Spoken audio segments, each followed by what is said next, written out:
ঈদের মাঠে ফজরের সালাত পর্যন্ত সময় যার জন্ম তারও ফিতরা দিতে হবে, ভিক্ষুকও ফিতরা দিতে হবে। যারা ঈদের মাঠে যাওয়ার পূর্বে বা ফজরের সালাতের পূর্বে জন্ম নিয়েছে তারও ফিতরা দিতে হবে। কেউ তো বলতে চেয়েছেন যে মাগরিবের পর্যন্ত, মাগরিবের টাইম পর্যন্ত যারা জন্ম নিয়েছে তাদের ফিতরা দিতে হবে, ফজরের সালাত পর্যন্ত যারা জন্ম নিয়েছে তাদের ফিতরা দিতে হবে। একশা ফিতরা দিতে হবে, দাস দাসীকে দিতে হবে। দাসী দিয়ে শুরু, দাস দিয়ে শুরু ইসলাম, অবাক হবেন আপনি। স্বাধীন মানুষের কথা পরে এসেছে, দাস দাস দিয়ে শুরু হয়েছে। ফিতরা সবাইকে দিতে হবে, ভিক্ষুককে দিতে হবে।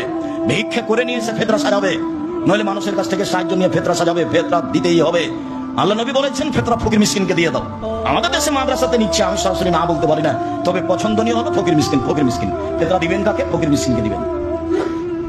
ঈদের মাঠে যাওয়ার আগে দিয়ে যেতে হবে, এটাই সুন্নাত।